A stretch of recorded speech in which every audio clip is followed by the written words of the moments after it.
Project बद्दल मला सांगायला आवडेल म्हणजे यास आयलंड तिकडचं जे आता सगळीकडे ऍड येत असतो तर फॉर्म्युला त्याच्यामध्ये जो 1. फॉर्म्युला 1 रेस ट्रॅक आहे त्याच्यावर ते नेहमी दिसतात बिल्डिंग. सो तो प्रोजेक्ट त्यावेळेला आमच्याकडे आला होता म्हणजे ओह 2008 वॉव! मध्ये. कोणत्याही स्थितीला तुम्ही कोणत्याही पोझिशनला असाल तर तुमचा संसार सुटत नाही. तर मग हे सगळं सांभाळून म्हणजे सुरुवातीला खूप चॅलेंजेस आले म्हणजे जेव्हा मी सुरू केलं त्यावेळेला त्याच वर्षी माझी मुलगी पाय घसरून पडली. खूपच जास्त चॅलेंजिंग झालं होतं कारण आमची सुरुवात होती बिझनेसची आणि जस्ट 4 महिने झाले होते म्हणजे त्यावेळेला. भारतामधलं तुमचं असं कोणतं काम सांगता येईल? थोडेसे वेगळ्या टाईपचे स्ट्रक्चर्स आम्ही केलेत. एक आश्रम केला होता आनंदीमा भरूचला. अच्छा. त्याच्यामध्ये थोडंसं असं कमळाच्या शेपचं आणि त्यांना श्रीयंत्र हवं होतं वर. नंतर अजून एक आत्ता आमचा मनगडला म्हणजे उत्तर प्रदेशमध्ये काम चालू. त्याच्यामध्ये असा एक नमस्ते असा जो शेप आहे ना तशा टाईपची एक बिल्डिंग आम्ही आता केली.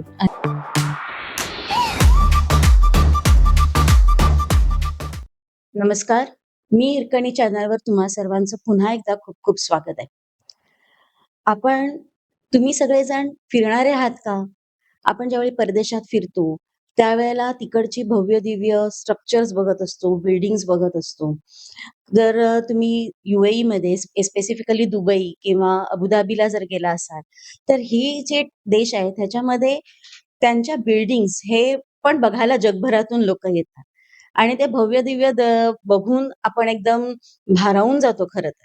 पण या सगळ्याच्या मागे एखाद्या भारतीय स्त्रीचा मोठा हात असेल, असा कधी विचार आपल्या मनात आला का? तर आज आपल्याकडे जी हिरकणी आलेली आहे, ती स्ट्रक्चरल इंजिनिअर डिझायनर आहे.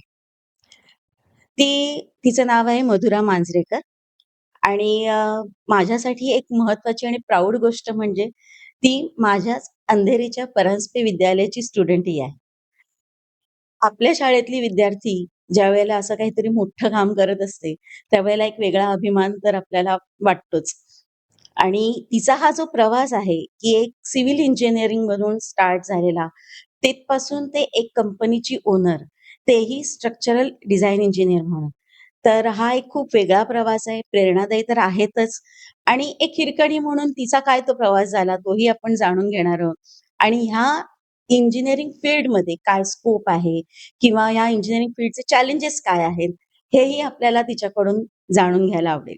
तर मधुरा, मी हिरकणी चॅनलवर तुझं मनापासून खूप स्वागत आहे. ॲक्चुअली प्रचंड बिझी शेड्यूलमधून मला माहिती आहे, की तुझं काम इकडे पण चालतं, विदेशात पण चालतं. त्याच्यामुळे खूप बिझी असताना सुद्धा तू हा जो आपल्या प्रेक्षकांसाठी किंवा जो वेळ काढलायस त्यासाठी खरंच खूप मनापासून थँक यू. आणि मला सांग तू कशी आहेस? मी मस्त एकदम. आणि हा जो प्रवास आहे तुझा सिव्हिल इंजिनिअरिंगचा, तू 1994 मध्ये ग्रॅज्युएट झालीस, सिव्हिल इंजिनिअर हो. झालीस. त्यावेळचं सिव्हिल इंजिनिअरिंग, आताचं सिव्हिल इंजिनिअरिंग खूपच फरक आहे या सगळ्यामध्ये. त्यावेळेला तू इंजिनिअरिंग बॅकग्राऊंड म्हणजे इंजिनिअरिंगला कशी गेलीस? कारण जनरली मुलींचा कल हा मेडिकल फील्डमध्ये, पॅरेंट्सचं पण असतं, की मुली मेडिकलमध्ये, मुलगा इंजिनिअरमध्ये असं एक विभागणी झालेली असते खरं तर. तू या फील्डमध्ये कशी आलीस? ऍक्च्युली आमच्या घरात सगळेच इंजिनियर आहेत. अच्छा. माझी आई पण BSc MSc मॅथमॅटिक्स आहे. त्यामुळे मॅथमॅटिक्सची पहिल्यापासून आवड होती. ओके. त्यामुळे इंजिनिअरिंगला जायचं हे ठरलेलं होतं. हं. सिव्हिलचं थोडं असं झालं, की माझ्या बाबांनी सांगितलेलं मुंबईच्या कॉलेजमध्ये जिथे मिळेल तिकडे ॲडमिशन घ्यायची आणि त्या कॉलेजमध्ये सिव्हिल होतं आणि माझ्या मावशीचे हसबंड स्वतः स्ट्रक्चरल कन्सल्टंट आहेत. अच्छा. माझा एक मामाही सिव्हिल इंजिनियर आहे. त्यामुळे थोडीशी माहिती होती म्हणजे सिव्हिल फील्डची. सो म्हणून मी ठरवलं, की सिव्हिल इंजिनिअर. अच्छा. मग सिव्हिलमध्ये पण तू स्पेशलायझेशन केलंस डिझाइन फील्डमध्ये? स्पेशलायझेशन नाही केलं. मी BE सिव्हिलच आहे. अच्छा. पण त्याच्यानंतर मग मला स्ट्रक्चरल डिझायनिंगमध्ये जायचं एवढं मात्र ठरवलं होतं. कारण त्यावेळेला तर साइट वगैरेला मुली नव्हत्याच हं, म्हणजे इव्हन हं. आमच्या वर्गात पण 60 पैकी फक्त 6 मुली होतो आम्ही अच्छा. सिव्हिल फील्डमध्ये. कारण तो मुलींसाठी त्यावेळेला एवढा चॉईस नव्हता म्हणजे लास्ट चॉईस असायचा. इलेक्ट्रॉनिक्स, कॉम्प्युटर्स बरोबर. तिकडेच जायच्या सगळ्या. हं. सो एकदा सिव्हिल इंजिनिअरिंग झाल्यानंतर डिझायनिंग फील्डमध्ये मात्र यायचं नक्की ठरलं. ओके. कारण मी म्हटलं तसं माझ्या मावशीचे हसबंड आहे त्यांचं स्वतःची कन्सल्टन्सी फर्म होती. हं. त्यामुळे रिझल्ट लागेपर्यंत 1-2 महिने त्यांच्याकडेही मी जाऊन असंच म्हणजे जस्ट काय आहे हे फील्ड हे माहिती असायला पाहिजे ना. हं. कारण बरोबर. नुसतं इंजिनिअरिंग करून पुढे ॲक्चुअली प्रॅक्टिकल करताना पुढे माहिती असलं पाहिजे, की काय हं. कारण साईट आणि हे तेव्हा क्वांटिटी आणि हे सगळं माहितीच नव्हतं. बरोबर. सो त्यांच्याकडे जो अनुभव घेतला त्यामुळे मला अजून असं फर्म ठरवलं मी, की नाही डिझायनिंगमध्ये जायचं. पण मग आता मला सांग, की इंजिनिअरिंगमध्ये फिजिक्स, मॅथ्स हे हो, सब्जेक्ट जास्त इम्पोर्टंट असतात हो. आणि डिझायनिंग इंजिनिअरिंगमध्ये काय लागतं तुम्हाला नाही क्वालिटीज? बेसिक मॅथेमॅटिक्सच हवं तुमचं स्ट्राँग ओके. आणि थोडंसं मेकॅनिक्स कारण फॉर्म्युलायझेशन आणि ते सगळं असतं ना. हं, मेन अप्लाय करता आलं पाहिजे तुम्हाला सगळ्या गोष्टी. ते अर्थात कुठल्याही इंजिनिअरिंग फील्डमध्ये ॲप्लिकेशन मोस्ट इम्पोर्टंट आहे. बरोबर. पण आता तिथून पुढे तुझा प्रवास कसा चालू झाला? कारण इंजिनिअरिंग म्हटलं, की वेळ तर प्रोजेक्ट्स असतात. वेगवेगळ्या सिव्हिल इंजिनिअरिंगमध्ये प्रोजेक्टसाठी कामं करायला लागतात. करिअरची सुरुवात कशी झाली?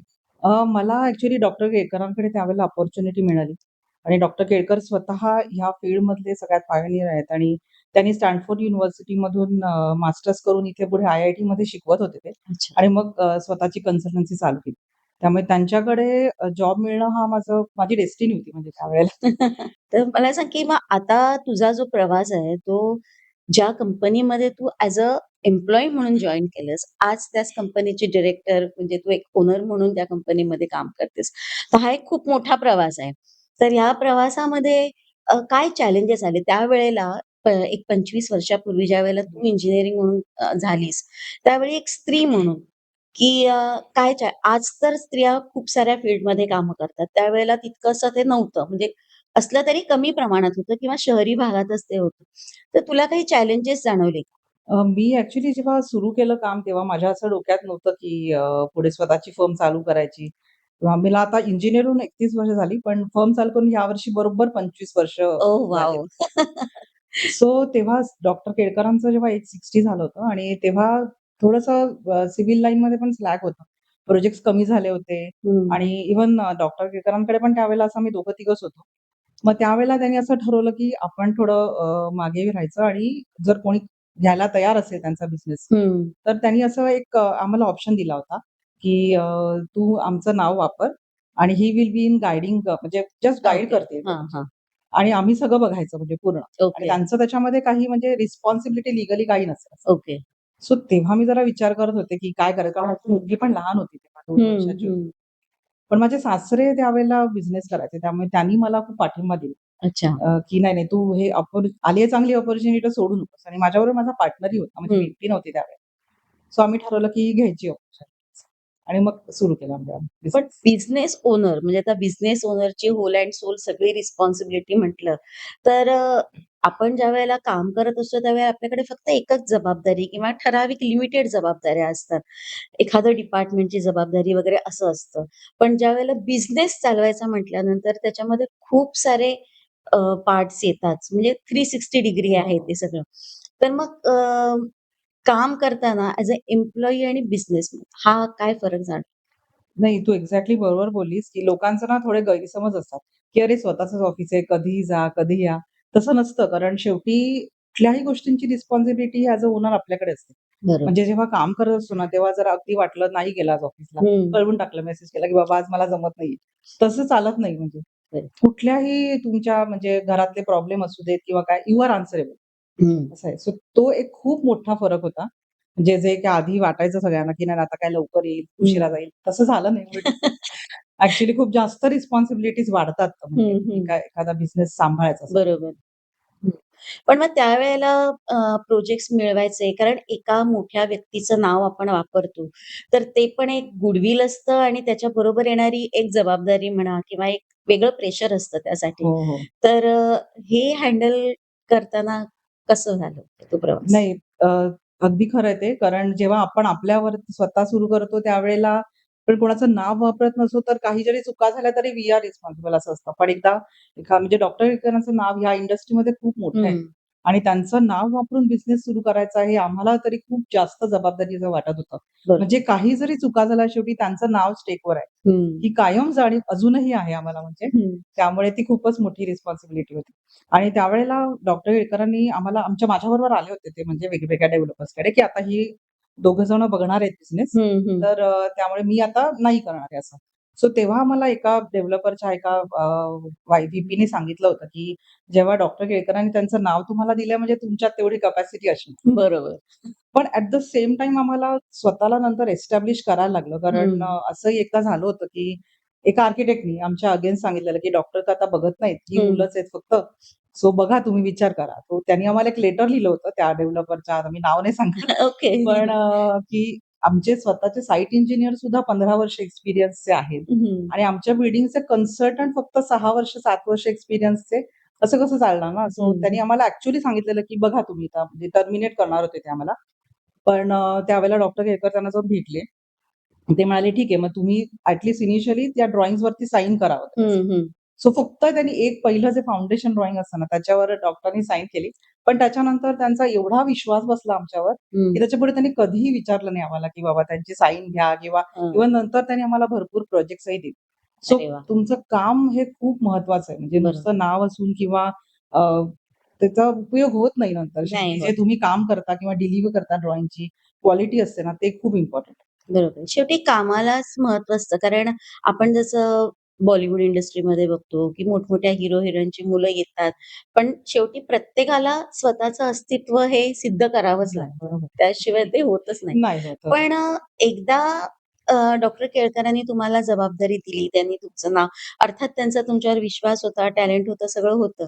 पण तरीसुद्धा कधी असं झालं का, की केळकरांना असं वाटलं, की नाही इथे तुमचे डिसिजन चुकतायत किंवा तुम्ही काही वेगळा विचार करा वगैरे असे काही इश्यू झाले कधी? म्हणजे अशी काही घटना घडल्या का? फॉर्च्युनेटली असं काही झालं नाही. इनफॅक्ट आमच्याकडे हळू-हळू जे प्रोजेक्ट्स आले, ते बघून आणि त्यांचा स्वतःचाही खूप उत्साह वाढला. त्यामुळे 2001 मध्ये आम्ही पार्टनरशिप फर्म खरं सुरू केली होती. पण 2008 मध्ये डॉक्टर केळकर स्वतःही ते म्हणाले, की "नाही, आपण आता जरा थोड्या मोठ्या प्रमाणात करूया." आणि मग ते स्वतःही आम्हाला तिसरे डायरेक्टर म्हणून मग आम्ही doctor Kelkar designs private limited अच्छा. ही जरा मोठ्या प्रमाणात सुरू केली. ओके. मग हा मधल्या काळामध्ये काही वेगळ्या बिझनेस अपॉर्च्युनिटीज तू ट्राय केल्यास, की ह्याच बिझनेस म्हणजे आली अपॉर्च्युनिटी हीच घेतली आणि इथेच पुढे गेलीस, की काही वेगळं पण अपॉर्च्युनिटी घेण्याचा प्रयत्न केलास? नाही सुरुवातीला नाही. कारण तेव्हा आम्हालाच एस्टॅब्लिश करायचं होतं. हं. जेव्हा आम्ही 2001 मध्ये सुरुवात केली, तेव्हा आमच्याकडे फक्त 1 इंजिनिअर आणि 1 ड्राफ्ट्समन होता. अच्छा. मग ते हळू-हळू आम्ही वाढवत गेलो आणि जवळ-जवळ 2008 मध्ये जेव्हा आम्ही doctor Kelkar designs private limited form केली, तेव्हा आमच्याकडे साधारण 25-30 होती इंजिनिअर्स होते आणि आता आमच्याकडे जवळ-जवळ 130 लोकं आहेत. अच्छा. सो ते पहिल्यांदी डेव्हलप होत गेलं. पण ज्यावेळेला एक 15 वर्ष झाली त्याच्यानंतर आम्ही विचार केला, की थोडं डायव्हर्सिफाय करूया हं. आणि एक साधारण 2017 मध्ये आमच्याकडे फॅब इंडियाची फ्रँचायझी स्टोअर रन करायचं एक अपॉर्च्युनिटी आली होती. ओके. सो आम्ही ते चॅलेंज म्हणून एक्सेप्ट केलं आणि हं. त्यावेळेला ते दुकान सांभाळणं हा सगळा खूप वेगळ्या प्रकारचा अनुभव होता आणि जवळ-जवळ 7-8 वर्ष ते आम्ही रन केलं म्हणजे ओह वॉव! फ्रँचायझी स्टोअर आणि फॅब इंडियाचं बिग नेम त्यामुळे बरोबर. अगेन त्यांचं नाव, त्यांचं स्टोअर हे करणं, हे खूप वेगळ्या प्रकारचं चॅलेंजिंग होतं माझ्यासाठी. कारण हं. ॲज अ कन्सल्टंट तुम्ही वेगळ्या प्रकारचं काम असतं. ज्यावेळेला एक तुम्ही रिटेल ओनर बनता, हं. त्यावेळेला तुम्हाला कस्टमरशी वेगळ्या प्रकारे डील करायला लागतं. बरं. Exactly opposite opposite. याच्यामध्ये. म्हणजे कस्टमर्स येऊन काही बोलणार, हे करणार, त्यांना उत्तरं द्या शांतपणे, पेशन्स ठेवून. जे एक्झॅक्टली कन्सल्टंट म्हणून आम्हाला एक जे रिस्पेक्ट होता, त्याच्या उलटं होतं. बरोबर. पण म्हणजे खूप चांगल्या रीतीने आम्ही चालवलं ते. आता जस्ट 6 महिन्यापूर्वीच आम्ही ते परत देऊन टाकलं. अच्छा. ओके. पण हा एक पुन्हा एक वेगळा म्हणजे जसं ट्राय करत राहतो आपण वेगवेगळ्या अपॉर्च्युनिटी तसं तुम्ही पण काही ना काहीतरी हो, करत हो. म्हणजे अपॉर्च्युनिटीज येत असतात ते तुम्ही ग्रॅब करायला हव्यात असं मला नेहमी वाटतं. मला एक सांग, की स्ट्रक्चरल डिझाइन इंजिनिअर म्हणजे याच्यामध्ये नेमकं काय येतं? म्हणजे रोल काय असतो ॲज अ इंजिनिअरिंग म्हणून? कारण आपण जे बघतो अ, बिल्डिंग डिझाइन केलं जातं किंवा बिल्डिंगचं स्ट्रक्चर जे आपल्याला दिसतं. तर स्ट्रक्चरल डिझाइन इंजिनिअर हा काय रोल आहे एक्झॅक्टली? ज्यावेळेला एखादी बिल्डिंग आपण बनवायची असं ठरवतो, त्यावेळेला सगळ्यात प्रथम आर्किटेक्ट बिल्डिंगचं प्लॅनिंग करतो. म्हणजे रूमच्या साइझेस किंवा कुठे काय येणार किंवा बिल्डिंगचं एलिव्हेशन कसं येणार. ते झाल्यानंतर स्ट्रक्चरल इंजिनिअरचा रोल असा आहे, की त्याच्यामध्ये कॉलम्स आणि बीम म्हणजे स्ट्रक्चरल एलिमेंट्स जे आहेत, हं, त्याच्यावर बिल्डिंग उभी राहते किंवा हं, बिल्डिंगचं फाउंडेशन. सो त्या सगळ्याचं जे प्लॅनिंग आहे, त्याच्यामधले रिइन्फोर्समेंट डिटेल हे सगळं स्ट्रक्चरल इंजिनिअरचं काम. सो स्ट्रक्चरल इंजिनिअरची रिस्पॉन्सिबिलिटी खूप जास्त आहे. हं, कारण शेवटी सेफ्टी जी आहे ना बिल्डिंगची ती सगळी इंजिनिअरच्या हं. हातात असते. सो बरोबर. आम्ही नेहमी म्हणतो, की जेव्हा डॉक्टर ऑपरेशन करतो, त्यावेळेला एका पेशंटशी तो डील करत असतो. म्हणजे राइट. काही जे जायचं ते एका पेशंटचं होणार असतं. पण आम्ही जेव्हा बिल्डिंग डिझाइन करतो, त्यावेळेला आपण बिल्डिंगमध्ये राहणाऱ्या सगळ्या लोकांच्या जीवाशी म्हणजे त्याची रिस्पॉन्सिबिलिटी बरोबर. आपल्यावर असते. म्हणजे उद्या काही क्रॅक झालं किंवा अर्थक्वेक आला किंवा काय हं. झालं, तर शेवटी बिल्डिंगला काय झालं तर त्यातल्या लोकांचा जीव शेवटी आपण जसं प्रॉपर हो. डिझाइन केलं तर ते आपल्या हातातच असतं. Right. So it is big responsibility हं. आणि we are legally liable for that. So हं. त्यामुळे ते थोडंसं स्ट्रेसफुलच काम असतं म्हणजे. नाही, नक्कीच. कारण आपल्याला आता मुंबईमध्ये आपण ज्यावेळेला बघतो, की साउथ मुंबईच्या साइडला गेलो, तर तिथे कितीतरी आपल्याला टॉवर्स, मोठ्या-मोठ्या बिल्डिंग दिसतात. जसं ह्याचं मर्चंट चेंबर्स वगैरे बिल्डिंग हं, आहेत. त्या खूप उंच हं. बिल्डिंग आहेत. मुंबईमधले असे कोणते डिझाईन्स तुमची आहेत सांगू शकता? डॉक्टर केळकरांचं एक असं प्रॉमिनंट डिझाइन म्हणजे नेहरू सेंटर, जे सगळ्यांनाच अच्छा. माहिती आहे. Oh wow! नेहरू प्लॅनेटोरियम आणि नेहरू सेंटर हे दोन्ही त्यांनी केलंय. ओह! मग मी जेव्हा जॉइन झाले त्याच्यानंतर मग त्याच्यामध्ये काय मॉडिफिकेशन्स आणि जे काय असेल ते सगळं पूर्ण बघत होते. पण अपार्ट फ्रॉम दॅट त्यावेळेला सगळ्यात ज्या टॉलेस्ट बिल्डिंग होत्या, त्यातली एक तन्ना रेसिडेन्सी म्हणून आहे प्रभादेवीला सिद्धिविनायकच्या समोर. हं. ती आणि ग्रेट ईस्टर्न शिपिंग कंपनीची एक महालक्ष्मीला अशी थोडी चंद्रकोरेच्या हां, आकाराची जी हां. बिल्डिंग दिसते, ती त्यावेळेला आम्ही केली. म्हणजे अच्छा. 95-97 चं सांगते. हां, हां. पण इथे भारतामध्ये आपल्याला बाहेरचे बाहेरचे पण प्रोजेक्ट्स तुमचे आहेतच. हो. पण भारतामध्ये स्ट्रक्चरल डिझाइनला म्हणजे आता आपल्याकडे खूप वेगळं-वेगळं एन्व्हायर्नमेंट आहे. भौगोलिकदृष्ट्या बघितलं तर भारतामध्ये बऱ्याच ठिकाणी बऱ्याच गोष्टी वेगळ्या आहेत. तर हा सगळ्याचा कसा सारासार विचार केला जातो? म्हणजे एक बिल्डिंग मुंबईत बांधायची किंवा हं. उत्तर प्रदेशात कुठे पंजाब साइडला बांधायची किंवा साउथला बांधायची. तर ह्याच्यामध्ये काय फरक पडतो? सी बेसिकली आपल्या इंडियन कोड्स आहेत आपले, की जे आपल्याला फॉलो करायला लागतात. सो त्याच्यात डेड लोड जे असतो आपण म्हणतो ना, म्हणजे जे बिल्डिंगचं वजन आहे किंवा आतली माणसं, हे सगळ्या रिजनमध्ये सेम असतं. हं, पण अर्थक्वेक किंवा आपण जो विंड आहे, हं. त्याच्यासाठी आपल्याकडे इंडियन कोड्स आहेत. त्याच्यात मॅप दिलेला आहे आणि प्रत्येक रिजन वाईज प्रत्येक सिटी त्यांनी डिफाईन केली, की या सिटीमध्ये तुम्हाला एवढा अर्थक्वेक घ्यायला लागेल, एवढा विंड घ्यायला लागेल आणि अच्छा. प्रत्येक ठिकाणची सॉइल कंडिशन वेगवेगळी असते. त्यामुळे हं. फाउंडेशन डिझाइनची सो ओके. प्रत्येक ठिकाणी काम करताना वेगवेगळा विचार करावा लागतो. म्हणजे साऊथमध्ये वेगळं असतं, मुंबईत वेगळं असतं. त्याच्यानंतर गुवाहाटीला आम्ही एक प्रोजेक्ट करतोय. तिकडे खूप हाय अर्थक्वेक झोन आहे. कलकत्त्याला सॉइल खूप चॅलेंजिंग असतं. सो प्रत्येक ठिकाणी थोडे वेगवेगळे चॅलेंजेस असतात. नाही, कारण आपला फार डायव्हर्सिफाईड आहे ना, भारतामध्ये सगळ्याच हो, प्रकारचं हो. वातावरण आपल्याला बघायला भेटतं. मला सांग, की हा जो तुझा प्रवास चालू आहे, आपला हा चॅनल हा मी हिरकणीचा चॅनल आहे. म्हणजे इथे स्त्रियांचा प्रवास आपण जाणून घेतो. कारण भारतात स्त्री म्हणजे कसं, की संसार हा सुटत नाही. नाही. कोणत्याही स्थितीला तुम्ही कोणत्याही पोझिशनला असाल, तर तुमचा संसार सुटत नाही.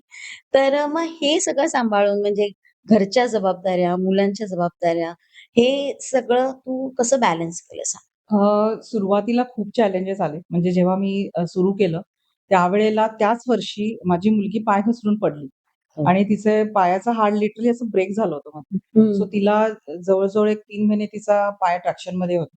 सो त्यावेळेला खूपच जास्त चॅलेंजिंग झालं होतं, कारण आमची सुरुवात होती बिझनेसची हं, आणि जस्ट 4 महिने झाले होते म्हणजे त्यावेळेला. सो पहिला 1 महिना तर मी घरी आले आणि तेव्हा काही मोबाईल वगैरे असं नव्हतं, की पटकन फोन केला. पेजर होते साधे हं, छोटेसे. हं. आताच्या मुलांना कल्पनाही येणार नाही या सगळ्या खरंच. सो तिला फिजिओथेरपीला जायला लागायचं. तर मी सकाळी ऑफिसला जायचे. परत दुपारी घरी जायचं. तिला घेऊन फिजिओथेरपिस्टकडे जायचं. परत घरी सोडायचं. असं सगळं थोडंसं तारेवरची कसरत खूप करायला लागली म्हणजे. हं, पण ते सगळं मॅनेज केलं त्यावेळेला. असं हं, कारण जिद्द होती, की नाही मला हे दोन्ही गोष्टी करायच्या. हं, एकदा आता ठरवलं, की नाही मला बिझनेस करायचा आहे सुरू, तर त्याबरोबर ज्या ज्या सगळ्या गोष्टी आहेत त्या करायलाच पाहिजेत. सो तेच म्हणजे आम्हाला तसं प्रत्येक वर्षी चॅलेंजेस फेस होत गेले. म्हणजे पहिल्या वर्षी माझ्या मुलीचं तसं झालं. नेक्स्ट इयर म्हणजे एक अल्टरनेट इयर म्हणजे माझ्या पार्टनरची आई लिटरली असं माझ्या मरणाच्या दारात होती. सो ती 1-1.5 महिना हॉस्पिटलमध्ये होती. सो त्यावेळेला मला एकटीला ऑफिस सांभाळायला लागलं. त्याच्यानंतरच्या 2 वर्षांनी मला स्वतःलाच स्पॉन्डिलिसिस झाला. कारण हं. ते धारावीच्या रस्त्यांवरनं रोजचं येणं-जाणं होतं. ते सगळं रिक्षामधून खड्डे आणि सगळं म्हणजे एवढी वाईट अवस्था होती, की मला पर्स पण उचलताना जमायचं नाही हातात. हो. तेव्हा पण माझी फिजिओथेरपी होती. मग तसंच, की दुपारी जायचं फिजिओथेरपीला, परत ऑफिसला यायचं, काम करायचं आणि मग रात्री घरी यायचं. पण मला घरच्यांची खूप साथ मिळाली. म्हणजे सगळ्यांनी खूप सपोर्ट केला. हं. ते नसतं केलं तर मग मला जमलं नसतं. आणि इव्हन माझ्या मुलीनेही खूप मला म्हणजे साथ दिली. कारण मला आठवतं सुरुवातीच्या काळात जी मुलगी जी सांभाळायला ठेवली होती, तिला ती 6 वाजता घरी जायची.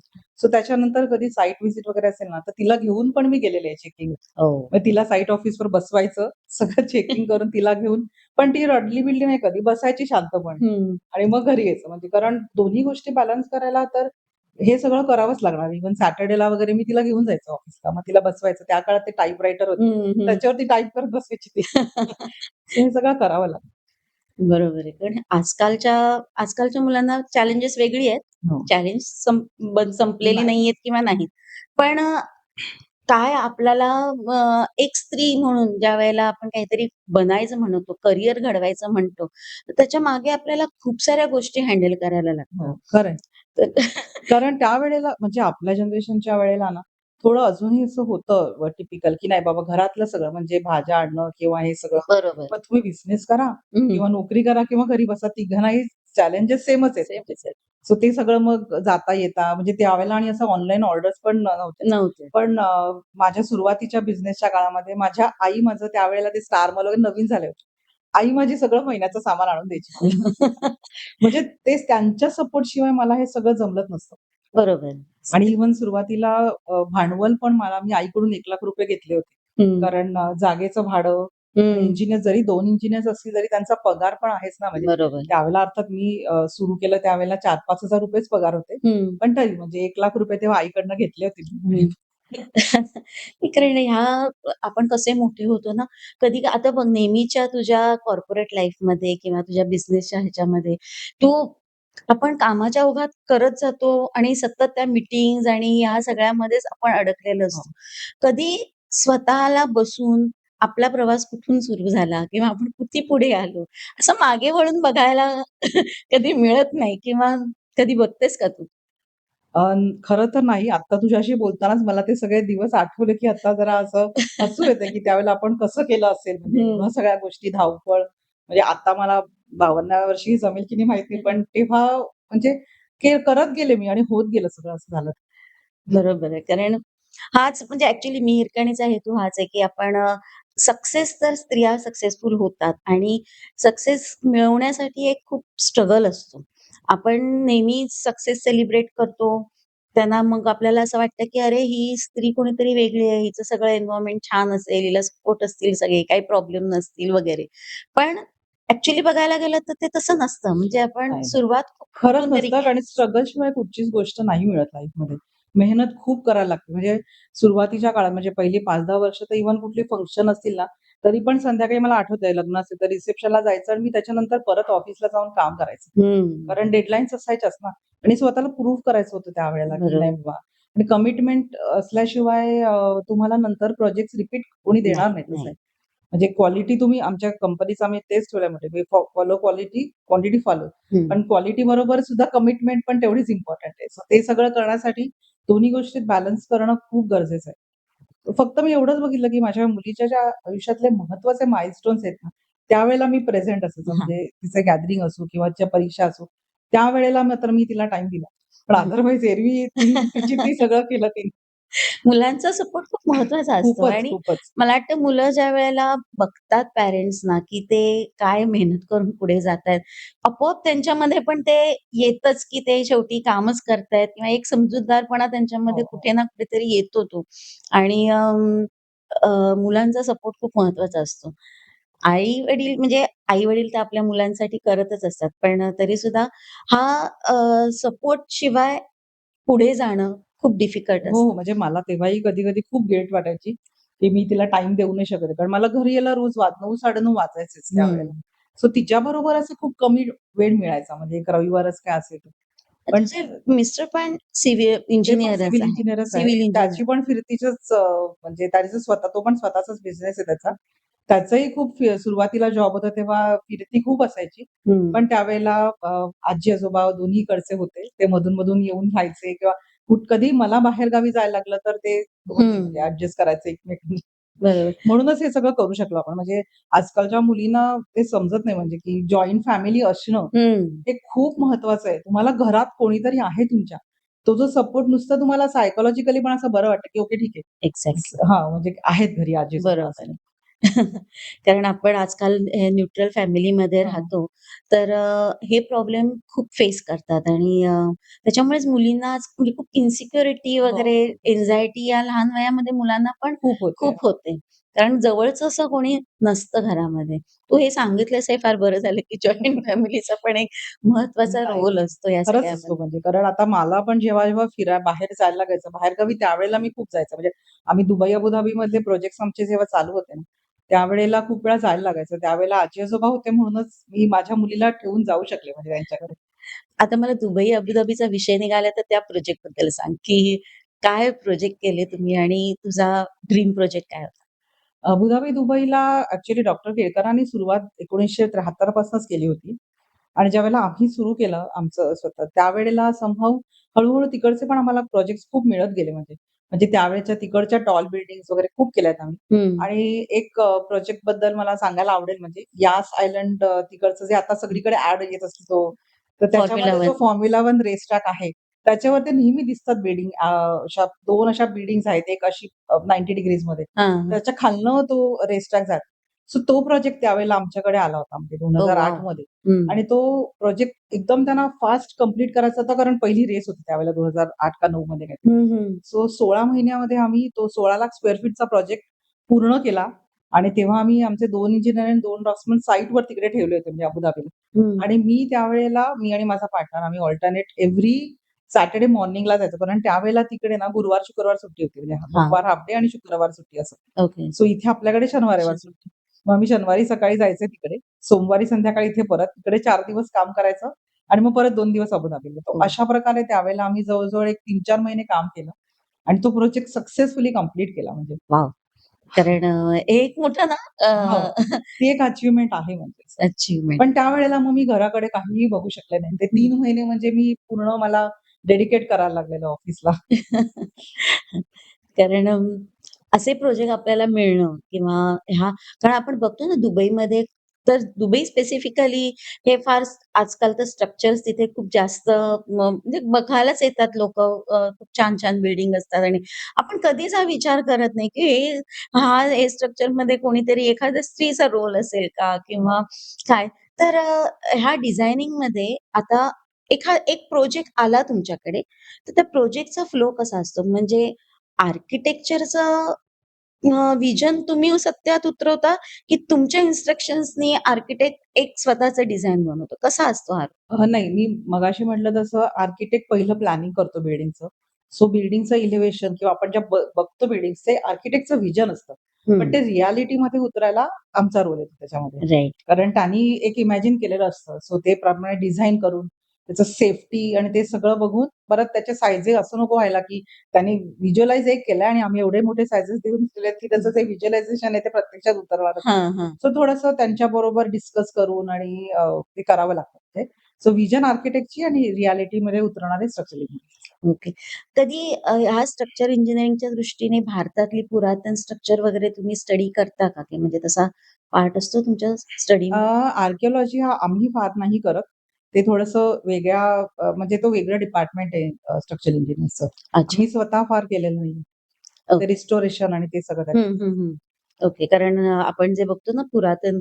शिवाजी महाराजांच्या काळातले किल्ले वगैरे, तर त्याच्यामध्ये किती मोठी-मोठी म्हणजे बघण्यासारख्या त्या आजही आपण म्हणतो, की एका ठिकाणाहून दुसऱ्या ठिकाणी आवाज सहज हो, हो. बोललं जातं वगैरे. हं. तर तसं नाही केलंय आम्ही फार. म्हणजे नाही, पण नाहीच. त्याच्यामध्ये त्यावेळेला म्हणजे असं म्हणता येईल का, की महाराजांकडे पण असेच हो, क्वालिटीचे हो, स्ट्रक्चर हो, हो. डिझायनरच असतील त्याशिवाय तर? एवढे मोठे किल्ले बांधताच आले नसते. आत्ताच मी परवा एक सोमनाथ मंदिराचं पण आर्टिकल वाचत होते, की त्यांनी जमिनीच्या खाली 3 मजले फाउंडेशन त्याचं घेऊन गेलं होतं. त्यामुळे हं, जेव्हा गुजरातमध्ये अर्थक्वेक आला होता, हं, त्यावेळेला त्या स्ट्रक्चरला काहीच झालं नाही. सो हं, आपल्याकडे खरं तर पुरातन काळामध्ये खूप चांगले स्ट्रक्चरल इंजिनिअर्स होते. हं. म्हणजे आपल्याला आज जे दिसतात ना, ह्या सगळी जुनी मंदिरं, मग हे सगळ्याचं जे बांधकाम आहे ना, तर त्यावेळेला त्यांनी खरंच अमेझिंग काम केलेलं आहे. हो. कारण आता भारतामध्ये पण बघितलं तर मुंबईमध्ये म्हणा किंवा अनेक ठिकाणी जे इंग्रजांच्या काळामध्ये जे बांधकाम झालेलं आहे, ते आज आपण हेरिटेज म्हणून सांभाळतोय आणि त्याही एक ज्या बिल्डिंग्ज आहेत त्या बघण्यासारख्याच हो, आहेत. हो. तर असं भारतामधलं तुमचं असं कोणतं काम सांगता येईल? एक नेहरू सायन्स सेंटर आणि प्लॅनेटोरियमचं तू सांगितलंस. पण भारतामध्ये इतर ठिकाणी कुठे काम केलेलं आहे? हां, एक थोडेसे वेगळ्या टाइपचे स्ट्रक्चर्स आम्ही केलेत. एक आश्रम केला होता आनंदी माँ. भरूचला. अच्छा. त्याच्यामध्ये थोडंसं असं कमळाच्या शेपचं आणि त्यांना श्रीयंत्र हवं होतं वरती. हं. सो ते खूप चॅलेंजिंग म्हणजे आम्हाला खाली मॉकअप आधी करावा लागला होता पूर्ण त्या पेटल शेपचा आणि ते हां, सगळं. हां. ते खूप वेगळ्या प्रकारचं आम्ही काम केलं. नंतर अजून एक आत्ता आमचं मनगडला म्हणजे उत्तर प्रदेशमध्ये काम चालू आहे. ते जगत कृपालू महाराज म्हणजे त्याचे अतिशय सुंदर आहेत. हं. त्याच्यामध्ये असा एक नमस्ते असा जो शेप आहे ना, तशा टाइपची एक बिल्डिंग आम्ही आता केली. अच्छा. आणि ते पूर्ण ओव्हरऑल स्ट्रक्चरच खूप चांगलं आहे म्हणजे असं. So okay. असे काही-काही आहेत म्हणजे ज्याने असे जे म्हणू शकतो आपण खूप चॅलेंजिंग आणि खूप वेगळं आर्किटेक्चर असं असलेले हां. प्रोजेक्ट आहेत.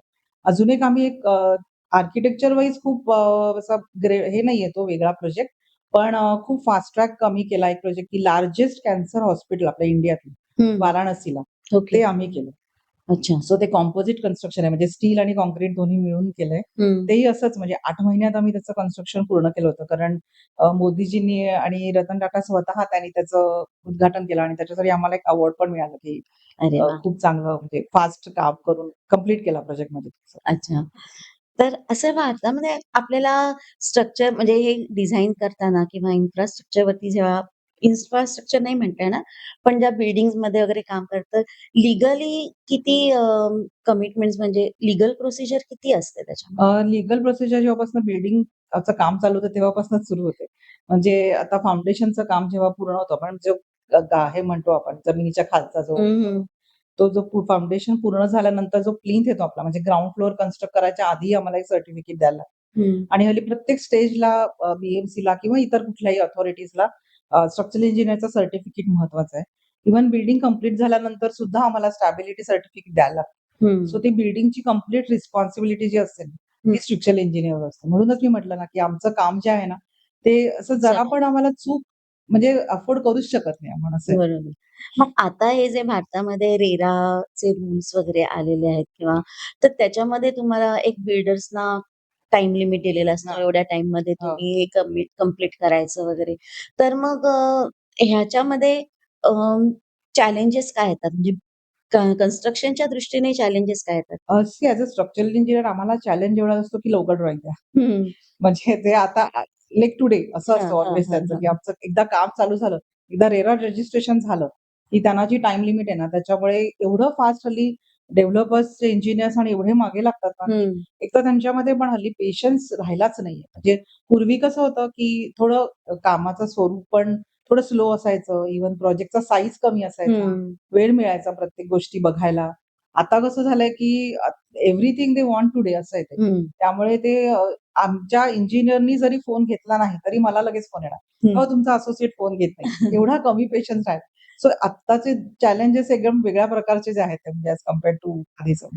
ओके. सो पण ठीक आहे म्हणजे आता आता पूर्वीच्या काळचं तू म्हणाली जसं मी ज्यावेळेला मी पण सॉफ्टवेअरमधून काम करत होते.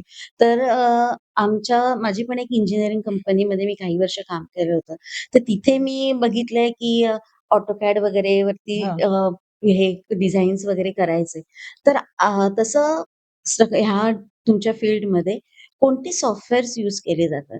बिल्डिंग डिझाइनचं सॉफ्टवेअर असतं ई-टॅब्स म्हणून येते आणि ते आणि बाकी म्हणजे इंजिनिअरिंग सॉफ्टवेअरच मेन आहे. AutoCAD तर आहेच. हं. पण मी ज्यावेळेला सुरुवात केली त्यावेळेला AutoCAD नव्हतं. म्हणजे आम्ही अच्छा. बोर्डवरती ड्रॉइंग करायचो ओके. हं. आणि सॉफ्टवेअरचं म्हणशील ना, तर डॉक्टर केळकरांनी त्यावेळेला स्वतः डेव्हलप केलेली सॉफ्टवेअर्स म्हणजे अच्छा. ई-टॅब्स आणि हे सगळं जे मी आता इंजिनिअरिंग सॉफ्टवेअर्स म्हणते ती खूप नंतर आली म्हणजे. हं, हं. सो त्यावेळेला बरेचसे कन्सल्टंट इकडचे सुद्धा आणि अबुधाबीचे सुद्धा हं. डॉक्टर केळकरांचे प्रोग्राम वापरायचे. अच्छा. आणि आम्ही पण तेच प्रोग्राम वापरून कारण त्यावेळेला एक तर कॉम्प्युटर्स खूप कमी होते म्हणजे हं. अख्ख्या ऑफिसमध्ये तेव्हा 2 कॉम्प्युटर्स बरोबर. असायचे म्हणजे हं. 10 जण म्हणून शेअर करायचं. कारण तेव्हा असं एवढं नव्हतंच. नव्हतंच म्हणजे त्यावेळेला मी डॉक्टरांकडे काम केल्यामुळे मला पहिल्यापासून सवय होती हं, सॉफ्टवेअर्स हं, वापरायची हं, किंवा हं. इव्हन जे आता मी ई-टॅब्स म्हटलं आमचं जे बिल्डिंग डिझायनिंगसाठी सगळे वापरतात, ते त्यावेळेला डॉस बेस्ड होतं. ओह! म्हणजे आम्ही लिटरली असं पहिलं लिहून काढायचो सगळं, की बाबा एखादं स्ट्रक्चर जे असेल ना, त्याची कनेक्टिव्हिटी पहिली ऑन पेपर लिहून काढायची. हां. मग ती टाइप करायची आणि मग ते होणार. म्हणजे व्हिज्युअलायझेशन नव्हतं. हं. आता कसं झालंय, की सगळं व्हिज्युअलाइज करता येतं. AutoCADमध्ये आर्किटेक्चर ड्रॉइंग आलं, की त्यातनं घ्या आणि ते टाका हं, हं, सॉफ्टवेअरमध्ये. हं.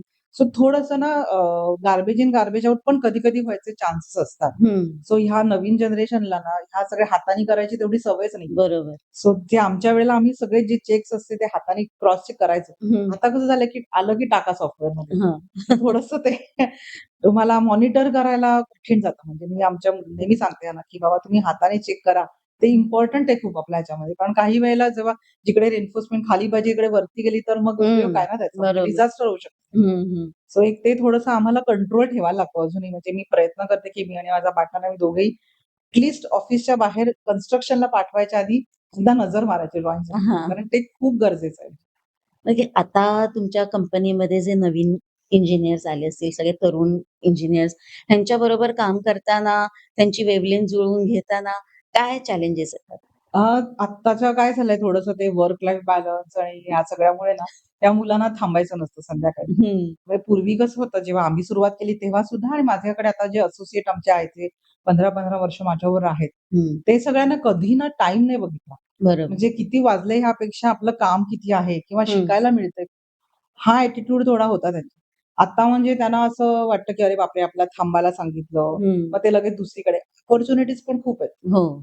त्यामुळे ते थोडंसं सगळं आणि साधताना आम्हाला जरा त्रास होतो म्हणजे ह्या मुली मेहनती आहे ती मुलं हं, त्याबद्दल प्रश्नच नाहीये काही. हं. पण त्यांना त्याचबरोबर थोडंसं ते कमी काम करून जास्त लाईफ जगायचं. थोडंसं लाईफ त्यांचा एन्जॉय करायचं हा जो थोडासा आहे.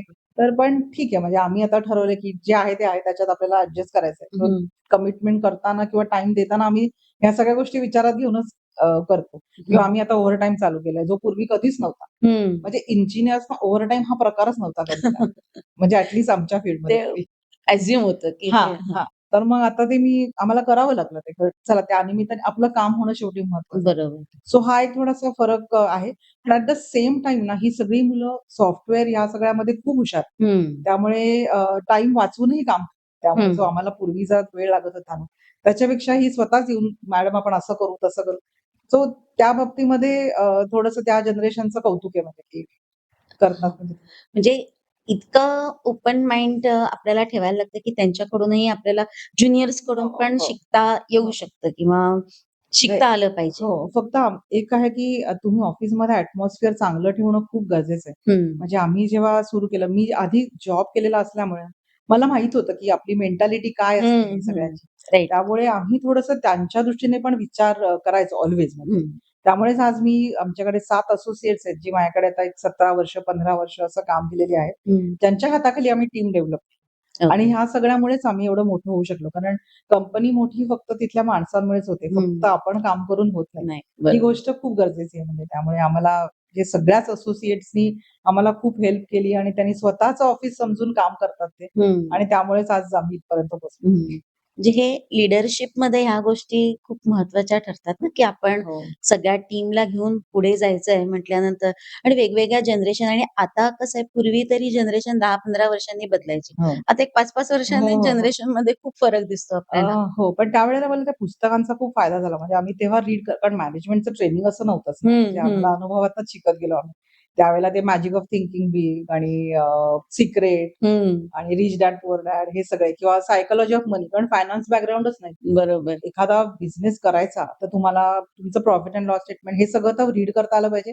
तर ही सगळी पुस्तकं तेव्हा खूप मी वाचायचे वाच. म्हणजे त्यामुळे मला खूप हेल्प झाला म्हणजे. म्हणजे सगळ्यांनीच गरजेचं आहे हे वाचन कोणती करणं. पुस्तकं तू सजेस्ट करशील आपल्या यंग व्ह्युअर्सना? जे सिक्रेट एक आहे महत्वाचं आहे. ॲटॉमिक हॅबिट अतिशय सुंदर पुस्तक आहे. ते हं. वाचायला पाहिजे. त्याच्यानंतर सायकॉलॉजी ऑफ मनी आहे. त्याच्यामध्ये तुम्हाला फायनान्शियल जे काही असतील डाउट्स तर ते क्लिअर होऊ शकतात. आणि असं आता मला पटकन आठवत नाहीये, पण ही म्हणजे आता रिच डॅड पुअर डॅड एक तेव्हा वाचलं होतं. नंतर सेल्फ स्टडीवाली पुस्तकं. Eat your frog eat your first. From. ही सगळी पुस्तकं तेव्हा मी खूप वाचली म्हणजे तेव्हा. नाही कारण आपल्याकडे भारतामध्ये अशा प्रकारची पुस्तकं कमी लिहिली जातात हां. आणि आताची मुलं वाचन करतात ते अशा प्रकारचं वाचन खूप असतं म्हणजे त्यांचं मला असतं, तरी असतं. असं हो, दिसतं. ही मुलं करतात हां, आजकालची. पण तेव्हा कसं तेव्हा नव्हतं एवढं. म्हणजे नव्हतं. आम्ही असं अ, अ, म्हणजे थोडं सर्च करून आणि कुठची पुस्तकं हो, आणि तेव्हा बरोबर. काय असं डिजिटल फॉर्मॅटमध्ये नसायची. सो हातात पुस्तकं अजूनही मला तसंच आवडतं. पुस्तक हां, म्हणजे वाचणं, हार्ड कॉपी घेऊन हार्ड कॉपी वाचणं घेऊनच जास्त. वाचणं आवडतं. मला सांग की आता आताचा जो एआयचा जमाना आलेला आहे. सगळ्याच फील्डमध्ये एआय आलेला आहे. तर सिव्हिल इंजिनिअरिंगमध्ये एआयचा रोल काय आहे? कितपत आहे? आता सुरुवात झाली खरं तर आमच्या इथे फील्डमध्ये या आणि ऑफकोर्स स्ट्रक्चरल इंजिनिअर्सच्या दृष्टीने पण खूप ज्या मेकॅनिकल गोष्टी आहेत त्या किंवा आता एखादा प्लॅन आला आर्किटेक्टकडून, तर त्याच्यामध्ये आम्ही जे कॉलम लोकेशन्स करतो, त्याचे व्हेरियस ऑप्शन्स हं, किंवा त्याचं सायझिंग ह्याच्यात जो आमचा वेळ जातो ना, तो खूप वाचेल. हं. एक नेक्स्ट 5 इयर्समध्ये आय थिंक चेंजेस होतील भरपूर. पण okay. At the same time इथे ना अकाउंटेबिलिटी आहे, हं. की तुम्हाला कोणतरी लीगली साइन करणारं आहे. हां, त्यामुळे ह्याच्यात इंजिनिअर्सचा रोल कमी होणार नाही. हां. फक्त ज्या मेकॅनिकल गोष्टी आहेत ना, त्याच्यात तुमचा जो वेळ आहे तो वाचेल डेफिनिटली. ओके. पण म्हणजे आजकाल जी एक सगळ्यांच्या मनात भीती असते, की एआयमुळे खूप सारे जॉब जाणार आहेत. तर त्याबद्दल तुझं काय मत आहे ह्या फील्डमध्ये? सी मी तुला म्हटलं तसं, की मेकॅनिकल गोष्टी आपल्याला खूप आमचा वेळ वाचेल आणि ते सगळं कमी होईल.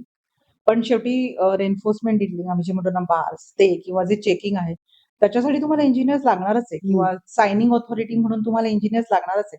सो कमी होतील, पण वेगळ्या प्रकारचे जॉब्स पण निर्माण होतील म्हणजे. हं, हं. सो स्ट्रक्चरल इंजिनिअरमध्ये मला वाटत नाही, की खूप फरक पडेल असं म्हणजे. ओके.